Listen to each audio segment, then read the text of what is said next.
China's PLA Air and Ground Forces start live fire drill near Myanmar border. Nagsimula ang People's Liberation Army ng China ng isang 3-day live fire exercise noong Martes, nakasama ang ground at air forces sa panig ng China ng border nito sa Myanmar.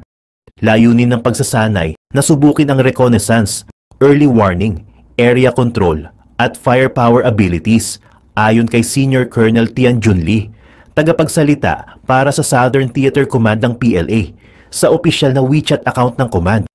Ang mga unit ay laging handa na tumugon sa anumang biglang pangyayari. Tiyakin ang proteksyon ng pambansang soberanya, border stability at kaligtasan ng buhay at ari-arian ng mga tao. Dagdag pa niya, ang live fire drill na magpapatuloy hanggang Huwebes ay inanunsyo noong Lunes ng PLA at ng pamahalaang probinsyal ng Yunnan sa Timog Kanlurang China na mayroong 2,000 kilometers or 1,240 miles na border sa Myanmar. Ang pagsasanay, ang military exercises ay nagaganap sa gitna ng tumitinding labanan sa multiple fronts sa loob ng Myanmar, kung saan pina-extend ng military government ang state of emergency ng 6 na buwan sa katapusan ng Hulyo upang subukan na mapanatili ang kanilang pagkakahawak sa kapangyarihan. Kabilang sa mga lugar ng pagsasanay ang lungsod ng Ruili, malapit sa mga townships ng Huyu at Wanding, Jenkang County malapit sa Mingdui Township, pati na rin ang Autonomous County ng Gengmaday at Wa malapit sa Mengding Township. Ito ang ikatlong live fire training exercise ng PLA sa Yunnan ngayong taon, kasunod ng 2 ginanap noong April nang lumaki ang mga concerns sa seguridad hinggil sa sitwasyon sa hilagang Shan State ng Myanmar na may border sa China. Sinabi ng Communist Party mouthpiece PLA Daily noong April na gagawin ng Chinese Army ang lahat ng kinakailangang hakbang upang protektahan ang kaligtasan ng kanilang mga mamamayan. Mas maraming detalye ang inilabas ng PLA hinggil sa kanilang pinakabagong live fire drill kaysa noong April, kabilang na ang mga partikular na lugar kung saan isinasagawa ang mga pagsasanay. Ang pagsusuri sa firepower abilities ay idinagdag din sa mga subject ng pagsasanay. Karamihan sa kaguluhan sa Myanmar ay naganap sa Shan, kung saan isang koalisyon ng mga rebelding militias ang nangunguna sa mga strike mula pa noong Oktubre sa paghamon sa militar na hunta na nagpatalsik sa demokratikong hinalal na pamahalaan ng bansa noong 2021. Ang ceasefire deal na itinataguyod ng China noong Enero matapos masugatan ang 5 tao sa Yunnan dahil sa mortar fire mula sa kabila ng border ay nabuwag noong Hunyo sa pagsisimula ng malawakang labanan. Sa isang pagbisita sa Myanmar noong nakaraang buwan, binigyang diin ni Chinese Foreign Minister Wang Yi ang pananaw ng Beijing ng non-interference habang sinusuportahan ang pagsisikap ng Myanmar na mapanatili ang katahimikan. Handa ang China na magbigay ng constructive help para sa mga partido sa Myanmar na wastong masolusyunan ang mga pagkakaiba sa pamamagitan ng pampulitikang konsultasyon sa ilalim ng framework ng konstitusyon at iba pang batas. Ayon sa Foreign Ministry, iniulit ni Wang ang posisyon ng Beijing noong nakaraang linggo. Sinasabihan ang Special Envoy ng UN Secretary General na si Julie Bishop na walang ibang bansa ang gusto na ibalik ang katiwasayan sa Myanmar at makamit ang kaunlaran kundi ang China. Naglaan ang China ng mga malalaking proyekto sa Myanmar sa mga nagdaang taon sa ilalim ng malawakang Belt and Road Initiative, kabilang ang China-Myanmar Economic Corridor na banta sa civil war. Gumanap rin ang Myanmar ng mahalagang papel sa ambisyon ng China para sa direct access sa Indian Ocean, habang naghahanap ang Beijing na bawasan ang dependensya sa mga makitid na choke points ng Strait of Malacca para sa kanilang oil imports. Pumunta naman tayo sa ibang balita. BRP Teresa Magbanua kinuyog sa kabinanggaan na naman ng China. Pinaligiran muna ng mga barko ng China saka paulit-ulit na binangga ang BRP Teresa Magbanua nakaangkla sa Escoda Shoal nitong Sabado ng hapon, August 31. Sa isang drone shot na iprinesenta sa media, ipinakita ni Philippine Coast Guard, PCG, spokesperson for the West, Philippine Sea Commodore J. Tariela ang kinalalagyan ng BRP Teresa Magbanua na napapaligiran ng People's Liberation Army Navy tugboats 175 at 185, Chinese Coast Guard vessels 4301 at 3104, at mga barko ng Chinese Maritime Militia. Kasunod nito ay sumali rin sa pagkuyog sa barko ng PCG ang CCG Vessel 5205. Sinadya at paulit-ulit na binangga ang BRP Teresa Magbanua ng isang barko ng CCG. Iniulat ni Tariela ang insidente ng panibagong pambubuli ng China sa isang press conference sa Maynila. Sinabi ni Tariela na itinaas ng BRP Teresa Magbanua ang angkla nito upang maglibot-libot sa Escoda Shoal na matatagpuan lamang sa 75 nautical miles o humigit kumulang 139 kilometers mula sa pangunahing isla ng Palawan. Nakaagaw ng atensyon ang ginawa ng PCG sa CCG at Chinese Maritime Militia vessels sa paligid ng lugar, kaya naman nagmamadali ang mga itong sinugod ang barko ng Pilipinas. Since the Chinese Maritime Forces noticed the movement of the Philippines Coast Guard vessel, that's the time that more China Coast Guard vessels arrived, and more Chinese Maritime Militia vessels also supported all these maritime forces to surround our vessel, ani Tariela.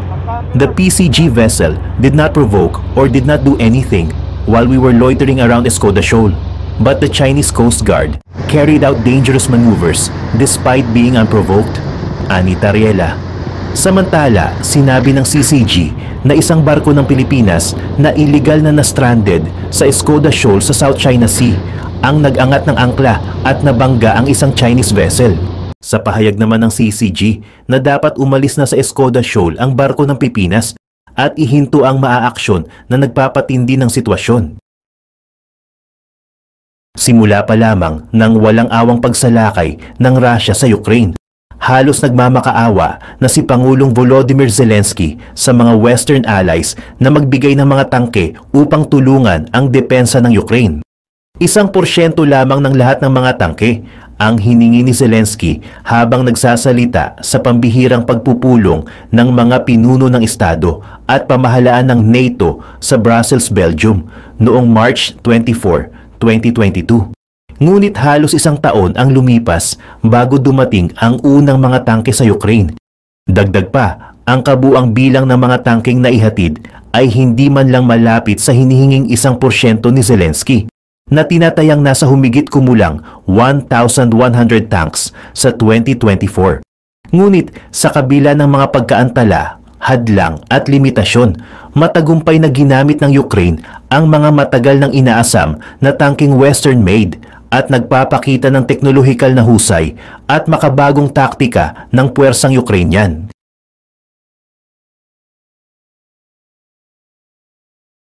Sa kaisipang ito, tuklasin natin kung anong mga tangke ang natanggap ng Ukraine mula sa mga Western allies, alin sa mga ito ang operational pa rin, at paano sila ginamit sa labanan. Isang tunay na suntok ng demokrasya. Ganito inilarawan ni Andrei Yamak, head of the office ni Zelensky, ang pagdating ng mga unang Western-made tanks sa Ukraine noong 2023. Ngunit ano nga ba ang espesyal sa mga tangkeng ito? Bakit gustong-gusto ng Ukraine na magkaroon ng mga ito? Sa katunayan, mayroong humigit kumulang 900 na tangke ang Ukraine noong nagsimula ang pagsalakay. Hindi naman sila nakukulangan ng mga sasakyang pandigma. Ang mga tangkeng ito ay nakapagtala pa nga ng ilang kahangahangang tagumpay sa unang mga araw ng pagsalakay.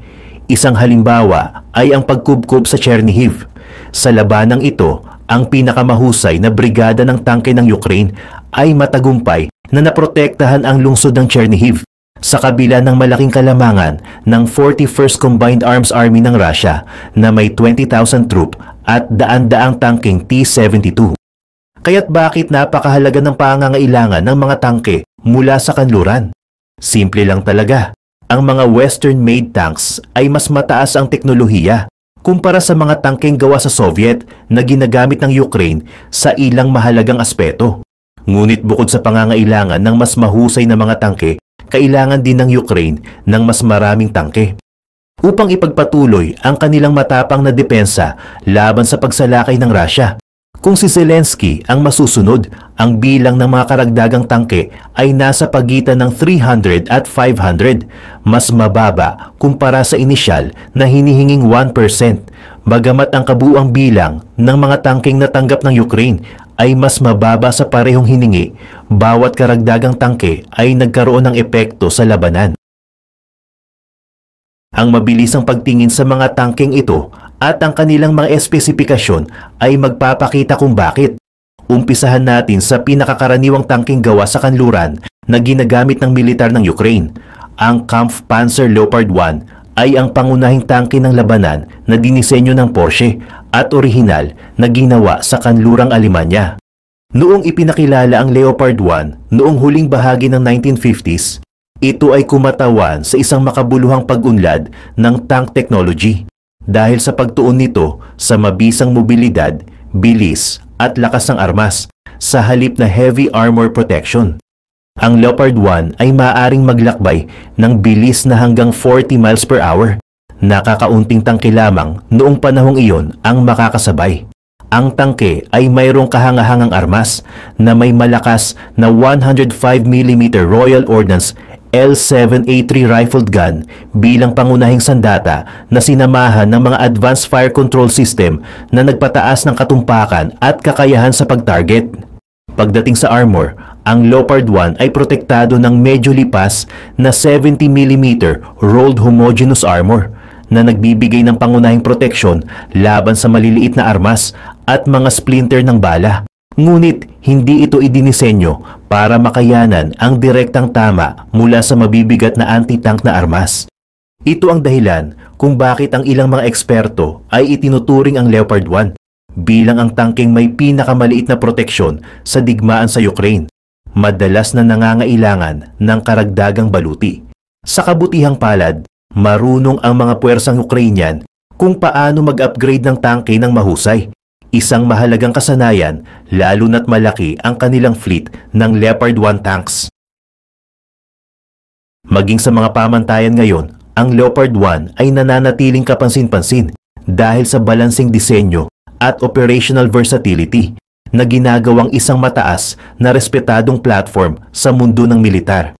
Magandang balita ito para sa Ukraine na nakatanggap ng nasa pagitan ng 100 at 270 ng mga tangkeng ito mula noong 2023.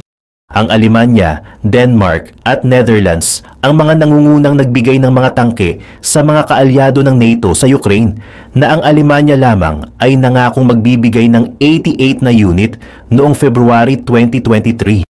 Ang dahilan kung bakit may malaking agwat sa pagitan ng pinakamataas at pinakamababang pagtataya ay ang katotohanang ang mga pledges ay madalas na ipinamamalita ng mga donor, habang ang aktwal na paghahatid ay madalas na itinatago upang mapanatili ang seguridad ng operasyon at maiwasan ang higit pang tensyon o reaksyon mula sa Russia. Pagdating naman sa bilang ng mga Leopard 1 tanks na operational pa rin sa Ukraine, malaki rin ang pagkakaiba ng mga pagtataya. May ilang ulat na nagsasabing 12 ng mga Leopard ang nasira, nawasak o iniwan sa Ukraine. Ipinapalagay ng iba na halos naubos na ng Ukraine ang mga tangkeng ito.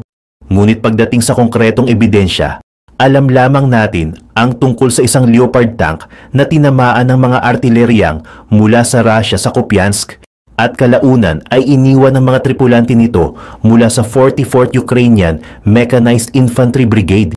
Bagamat hindi natin alam ang eksaktong bilang ng mga Leopard 1 tanks na natanggap at nawala ng Ukraine, alam natin kung aling mga bersyon ang kanilang ginamit. Ang pinakakapansin-pansing version ay ang Leopard 1 A5 model, isang upgraded na version ng standard Leopard 1 tank na may mga pagpapabuti sa fire control systems, performance ng makina at karagdagang proteksyon ng baluti. Ang bersyong ito ay may pinahusay na night vision capabilities na epektibo sa mababang liwanag na mahalaga para sa mga operasyon sa dapit hapon o gabi. Ang iba pang mga bersyon ng Leopard na ginamit sa Ukraine ay pangunahing mga binago at derivative na sasakyan na binubuo ng mga espesyal na configuration para sa iba't ibang pangangailangang operasyon. Gumamit din ang mga puwersang Ukrainian ng Berger Panzer II Armored Recovery Vehicle para sa pagbawi at pagkukumpuni ng mga nasira o napinsalang tangke at iba pang sasakyan sa larangan ng digmaan. Ang Pioneer Panzer II Dax Engineer Tank ay ginamit para sa mga gawaing pang-engineering sa larangan ng digmaan tulad ng pag-aalis ng mga hadlang, pagtatayo ng mga posisyon ng depensa at pagkukumpuni ng infrastruktura. Ginamit din ang Berger Armored Vehicle Launched Bridge upang magbigay ng mobile bridging capabilities para sa mga agwat na hanggang 65 feet width. Ang YCENT-1MC Multifunctional Tracked Armored Platform ay ginamit para sa iba't ibang mga gawaing pang-engineering at logistic na ang pangunahing prioridad ay ang paglilinis ng mga mina. Ang Norwegian-made NM189 Armored Engineer Vehicle ay ginamit para sa mga gawaing pang-combat engineering na mahalaga para sa tagumpay ng operasyon sa larangan ng digmaan. Ang sumunod sa Leopard 1 na tamang-tama ang pangalan na Leopard 2 ay nakapasok na rin sa militar ng Ukraine. Gaya ng inaasahan, ang Leopard 2 ay isang makabuluhang pag-upgrade mula sa Leopard 1. Ang Leopard 2 ay unang dinevelop sa kanlurang Alemanya noong 1960s bilang bahagi ng MBT-70, isang pinagsamang proyekto ng Amerika at kanlurang Alemanya na naglalayong lumikha ng bagong henerasyon ng pangunahing mga tangke ng labanan. Sa kasamaang palad, ang proyektong ito ay tila hindi magtatagumpay mula pa sa simula dahil sa mahinang komunikasyon at koordinasyon sa pagitan ng mga kalahok. Gayon din sa magkakaibang mga pangangailangan ng hukbong sandatahan ng Estados Unidos at German Bundeswehr. Bagamat umatras ang Alemanya mula sa proyekto noong 1969, ginamit nila ang mga kaalaman at teknolohiyang nakuha mula sa proyekto ng MBT-70 upang sa huli ay independently ma-develop ang Leopard 2 tank. Ang kapansin-pansin, gayon din ang ginawa ng Estados Unidos. Muli nitong itinutuon ang mga pondo at teknolohiya sa pagbuo ng isang tangke na itinuturing ng maraming eksperto bilang pinakamahusay na pangunahing tangke ng labanan sa buong mundo at ito'y na-deploy na sa Ukraine. Hulaan kung aling technological marvel ito. Sa ngayon, ilarawan muna natin ang mga espesipikasyon ng Leopard 2 na hindi nalalayo sa kahangahangang Leopard 1. Kilala ang Leopard 2 sa mahusay na kombinasyon ng firepower, mobilidad at proteksyon. Kaya't isa ito sa pinaka-epektibong pangunahing tangke ng labanan sa mundo at natural sa digmaan sa Ukraine. Pagdating sa firepower, ang Leopard 2 ay merong 120mm Ryan Metal L55 smoothbore gun na nagbibigay ng pambihirang katumpakan. Ang baril na ito ay kaya ring magpaputok ng iba't ibang uri ng bala, kabilang ang armor-piercing, fin-stabilized discarding sabot, AFP-FSDS rounds, at high-explosive anti-tank heat rounds. Ang tumpak na pag-target at mabilis na pagpapaputok ng mga advanced na armas na ito ay posible kahit nasa galaw dahil ang tangke ay may mga sopistikadong fire control systems at thermal imaging. Pagdating sa mobilidad, ang Leopard ay kayang umabot sa pinakamataas na bilis na 40 miles bawat oras sa mga kalsada habang pinapanatili ang liksi sa iba't ibang uri ng lupa. Kahanga-hanga ang bilis na ito, lalo na't ang Leopard 2 ay medyo mabigat na tinatayang may timbang na humigit kumulang 70 tons. Siyempre, hindi magiging posible ang ganitong bilis kung wala ang malakas na 1,500 horsepower MTUM 873 KA501 diesel engine, isang makabuluhang pag-upgrade mula sa nauna nitong bersyon. Ang isa pang malaking pag-upgrade na nagtatangi sa Leopard 2 mula sa Leopard 1 ay walang duda ang armor nito. Ang Leopard 2 ay may advanced composite armor na nagbibigay ng matibay na proteksyon laban sa iba't ibang banta, kabilang ang 125mm penetrator ammunition na pinaputok mula sa 1 milya ang layo. Ang tangke ay may mga advanced na sistema ng depensa, kabilang ang mga smoke grenade launcher at infrared jammers na tumutulong upang kontrahin ang pagtukoy ng kaaway at mapabuti ang kaligtasan sa labanan. Ayon sa ulat, mayroong higit sa 2,000 na mga highly advanced na Leopard sa mga arsenal ng Europa at Canada. na may pinakamababang presyo na humigit kumulang $6 million bawat isa. Sa kabuuang 2,000 unit na ito, ang Ukraine ay nakatanggap ng higit sa 1% na nabanggit ni Zelensky sa simula ng pagsalakay, na may mahigit 130 Leopard 2 na dumating sa Ukraine. Dahil ang mga tangke ay nakaistasyon na sa buong Europa, mas madali at mas mabilis ang kanilang paghahatid. Sa ngayon, ang mga paghahatid na ito ay nagmula sa iba't ibang bahagi ng Europa, kabilang ang 14 units mula sa Poland, 8 units mula sa Norway, 3 units mula sa Portugal, at 18 units mula sa Alemanya, at lahat ng ito ay noong March 2023. Pagdating sa bilang ng mga tangkeng napinsala sa labanan, ayon sa Dutch Open Source Intelligence Group Oryx, ito ay nasa 32. Sa 32 units na ito, 16 ang tuluyang nawala, 8 ang nasira, at 8 din ang nasira at iniwan na lang nila. Ang mga nasirang tangke ay inaayos sa mga depots ng Poland at Alemanya at inaasahang babalik sa frontline. Sa pag-uulat ng mga nawalang tangke, isinasama namin sa bilang ang dalawang bersyon ng Leopard 2, ang Leopard 2A4 at Leopard 2A6.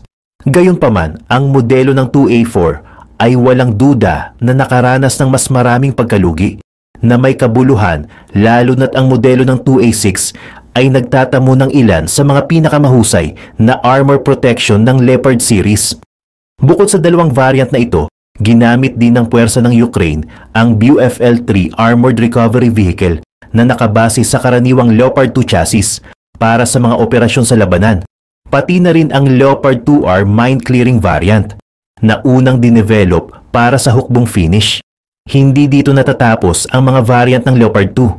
Tumanggap din ang Ukraine ng ilang Stridsvagn 122 Swedish main battle tanks na mahalagang mga heavily modified na Leopard 2A5. Ang pagkakaiba ng Stridsvagn 122 sa Leopard 2A5 sa panlabas na anyo ay ang French Galaxy smoke grenade launchers, magkaibang storage bins, pinatibay at mas makapal na crew hatches. Sa loob ng Stridsvagn 122, ang tangke ay may malalaking pag-upgrade sa mga command, control at fire control systems. Ang bagong-bagong fire control system ay nagpa-improve ng bilis at katumpakan sa pagtukoy, pagkilala at pagpapatama ng target. Ginagawa ang Stridsvagn 122 na parang sniper sa mga tangke. Ang tangke na ito ay espesyal na binago upang gumana sa iba't ibang uri ng kapaligiran sa Sweden, kabilang ang mga kakahuyan at urban na lugar. Ang mga modipikasyong ito ay angkop din para sa mga puwersa ng Ukraine sa labanan, maging sa malalim na niebe o putik. Sa Stridsvagn 122 na unang natanggap ng Ukraine noong September 2023, 7 ang nawasak, nasira o iniwan habang kinakaharap ang matinding kalagayan sa Ukraine. Isa lamang ang tuluyang nawasak makalipas ang 3 buwan, bagamat hindi malinaw kung paano base sa mga larawan. Isa pa ang nasira ngunit nasa posisyon para ma-recover habang ang natitirang 5 ay nasira at iniwan. Sa puntong ito, tapos na tayo sa pamilya ng Leopard, isa sa mga Western-made tanks sa Ukraine, at lumipat tayo sa susunod na Western tank, ang isang tank-busting tank na kilala bilang British Challenger 2. Ang Challenger 2 main battle tank ay pumasok sa operational service ng British Army noong 1994 at mula noon ay ginamit na sa Bosnia at Herzegovina, Kosovo at Iraq. Sa simpleng salita, ang Challenger 2 ay dinisenyo upang wasakin ang iba pang mga tangke. Upang makamit ito, ang 70 tons giant tank na ito ay merong L30 A1 120mm rifle gun na may 47 rounds bilang pangunahing sandata at dalawang 7.62mm guns bilang pangalawang elemento. Ang una ay isang coaxial L940A1 chain gun na nakamount sa tabi ng pangunahing baril at dinisenyo para sa malapitang depensa, habang ang pangalawa ay isang pintly mounted L37A2 machine gun na matatagpuan sa commander's coupler.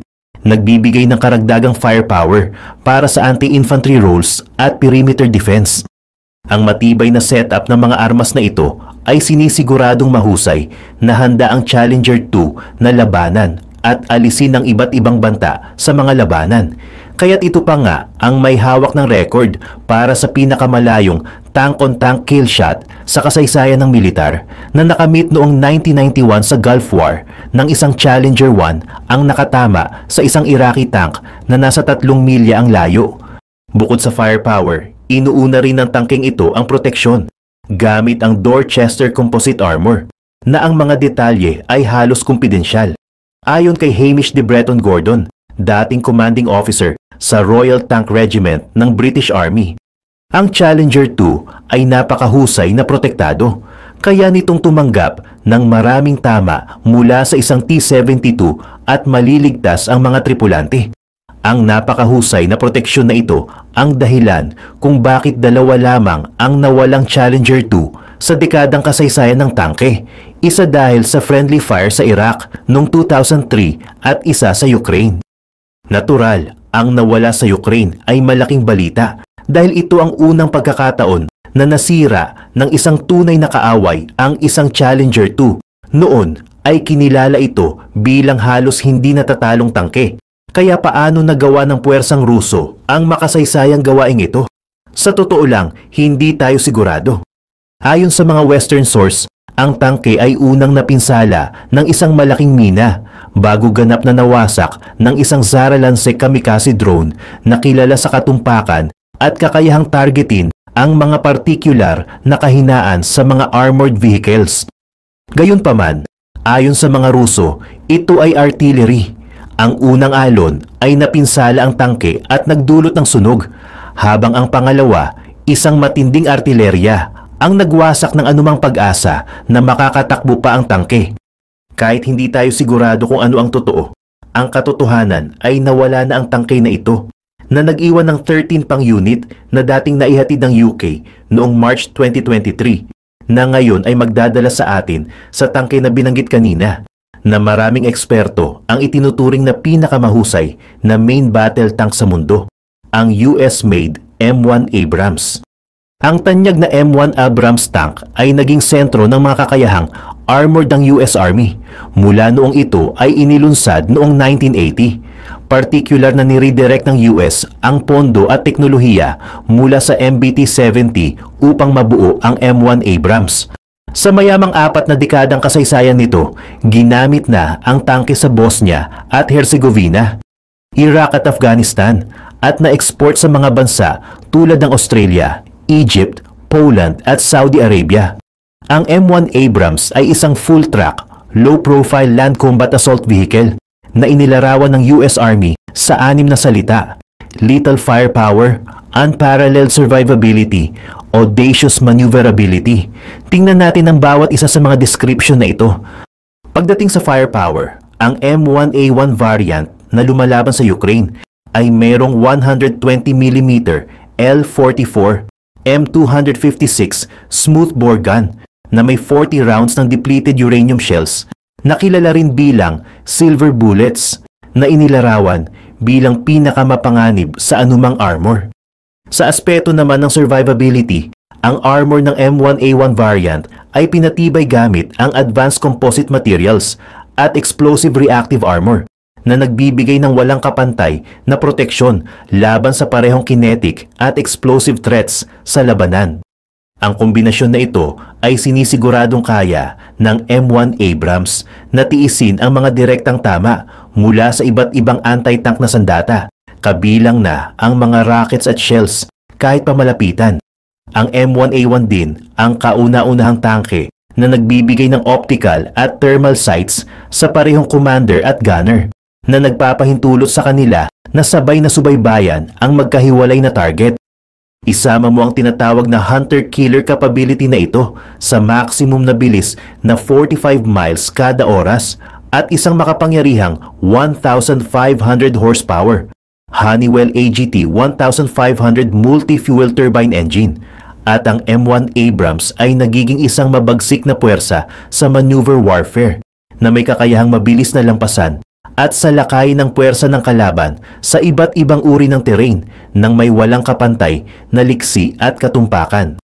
Ang teknolohikal na higanting ito ay sa wakas dumating sa Ukraine noong September 2023 matapos ang mga buwan ng pag-aalinlangan. Isang kabuuang 31 M1 Abrams ang dumating mula sa US at 21 sa mga ito ang nanatiling buo hanggang ngayon. Sa 10 tangking napinsala, 3 lang ang tuluyang nawala. Isa ang napinsala ngunit nasa recoverable na posisyon at 6 ang napinsala at iniwan. Kung nagtataka ka kung paano natin malalaman ang eksaktong detalye ng mga napinsalang tangke, ito ay dahil ang kauna-unahang tinatawag na smartphone war, ang unang digmaan kung saan halos lahat ng mga lumalahok ay may smartphone, handang kumuha ng larawan at ibahagi ito online. Ang pag-access na ito sa teknolohiya ay nag-ambag sa mas transparent na pag-unawa sa mga kaganapan sa labanan. Ganito natin nalaman na ang Ukraine ay nawalan ng kabuuang 857 tangke hanggang ngayon. 585 ang nawasak, 72 ang napinsala, 66 ang iniwan, at 134 ang nasakop. Pero ano nga ba ang nangyari sa western portions ng mga nawalang tangke na ito?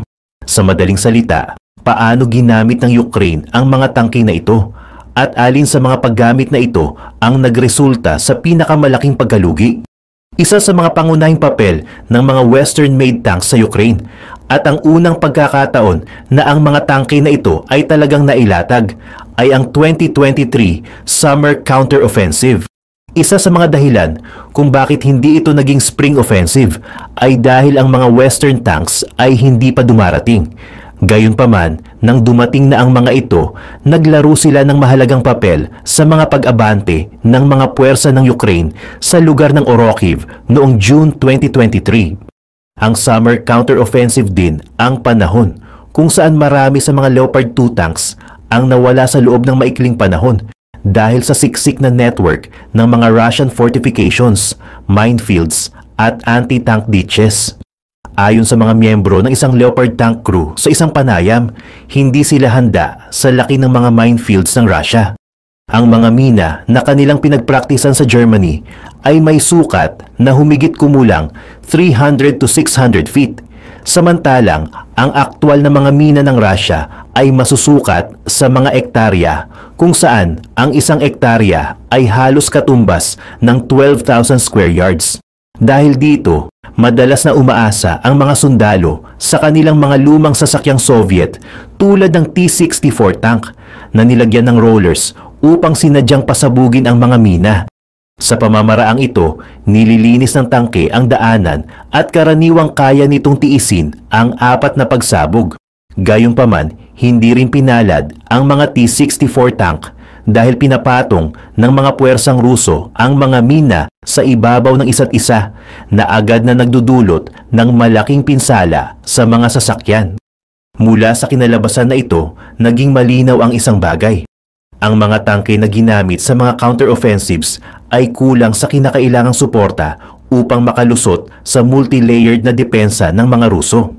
Sa madaling salita, ang pagkawala ng mga Western-made tanks ay walang kinalaman sa kanilang performance, kundi sa kanilang maling deployment.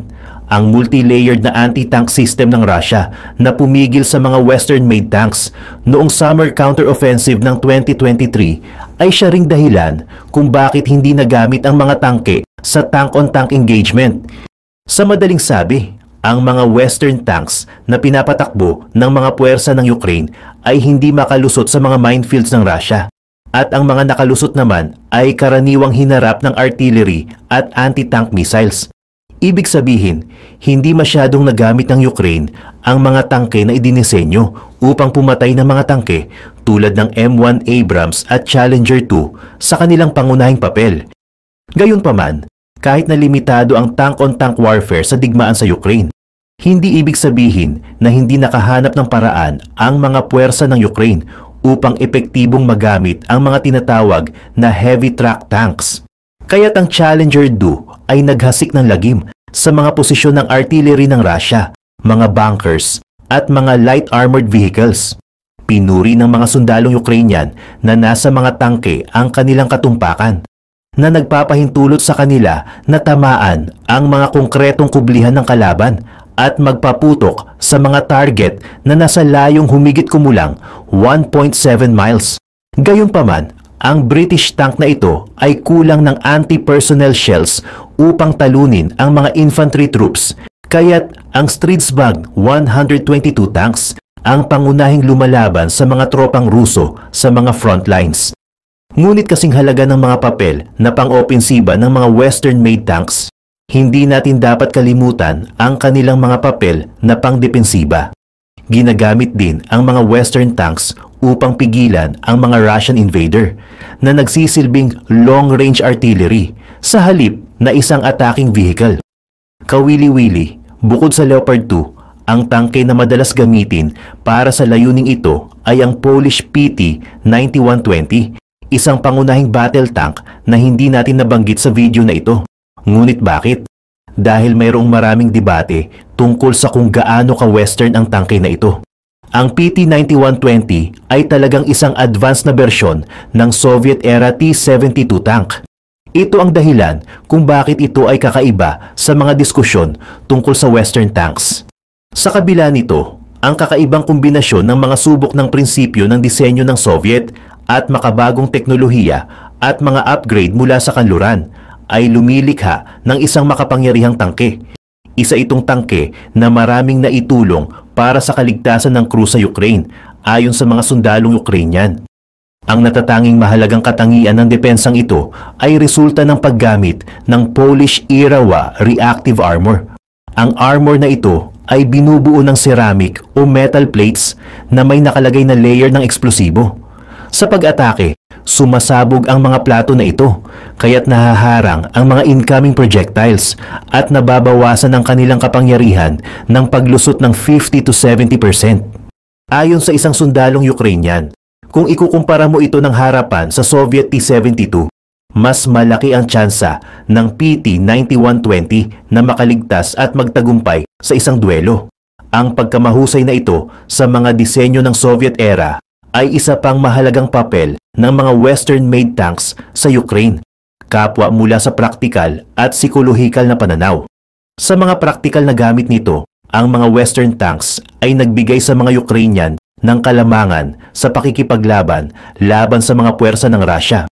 Ayon sa isa pang sundalong Ukrainian, may malaking pagkakaiba sa pagitan ng paggamit ng Soviet tanks at ng Challenger 2. Halimbawa, napakalaki ng pagkakaibang iyon, kaya't ang mga sundalong Ukrainian ay pampublikong nagpasalamat sa UK para sa karangalang gamitin ang mga tangke ng bansa.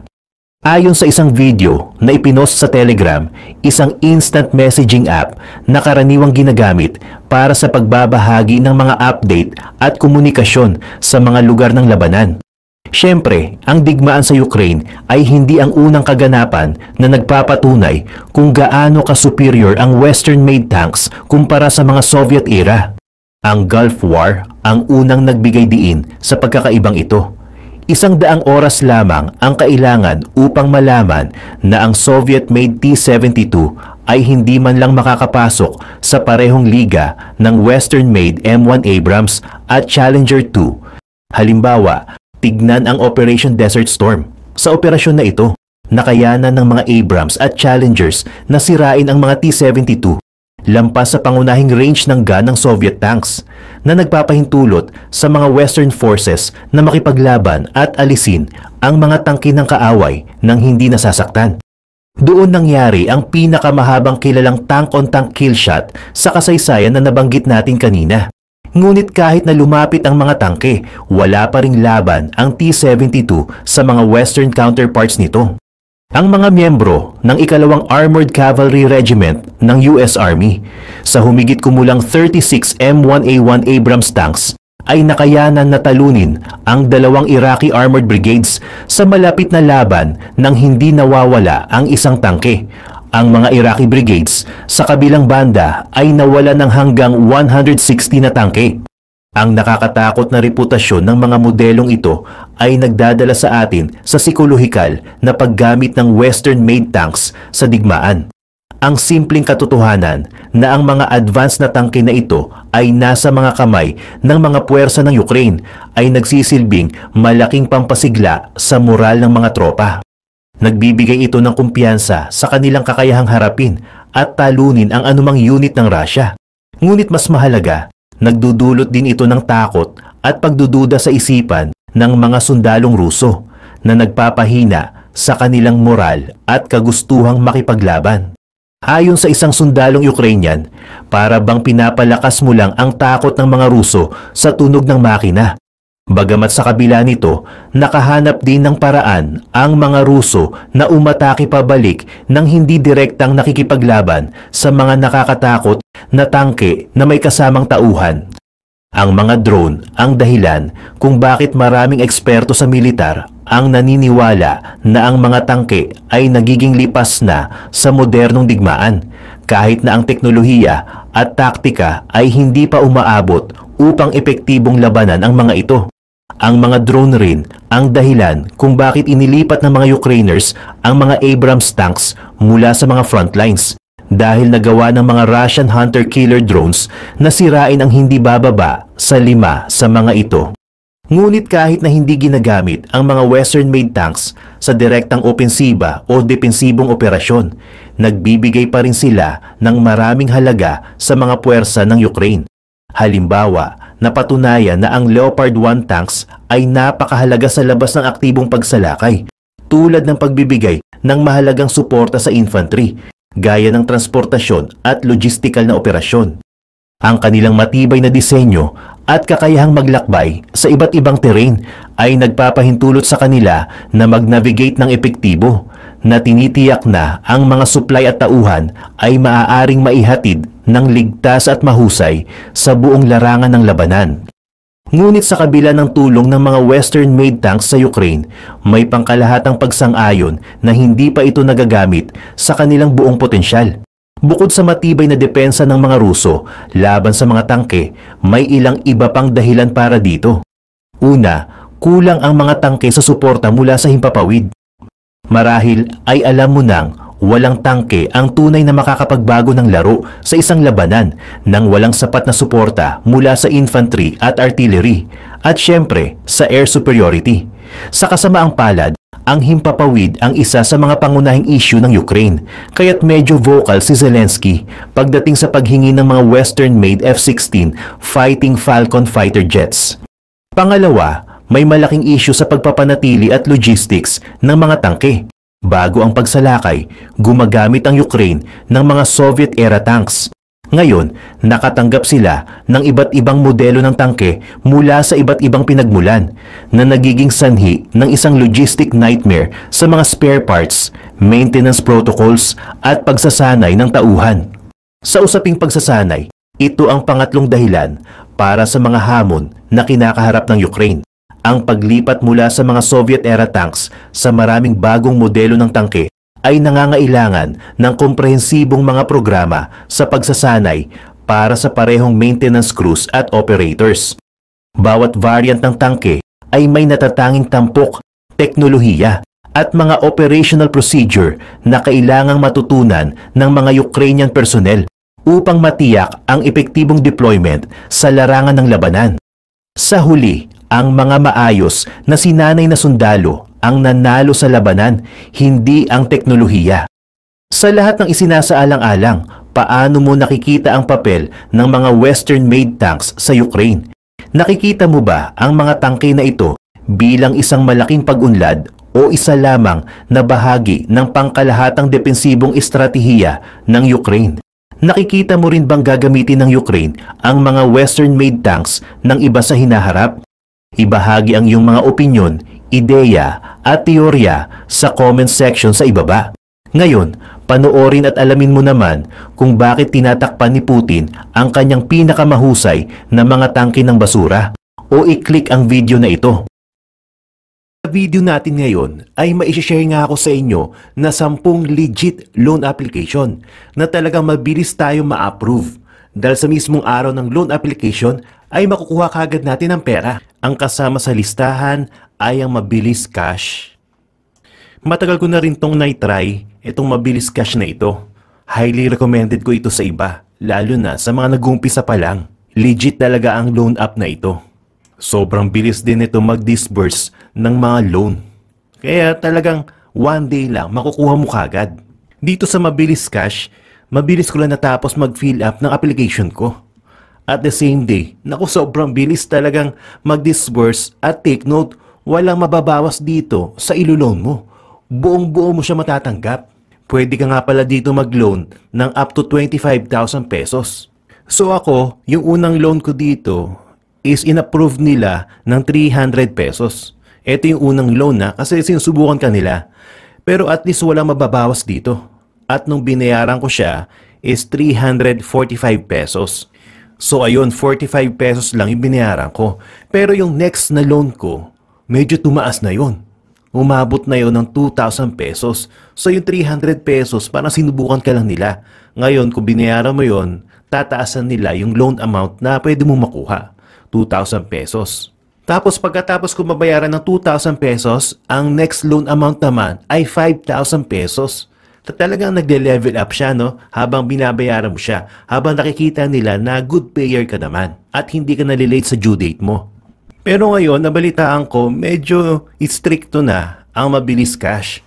Dahil dito, pag nag-advance payment ka, it's either mabawasan yung credit limit mo or hindi ka na nila pag-reloanin.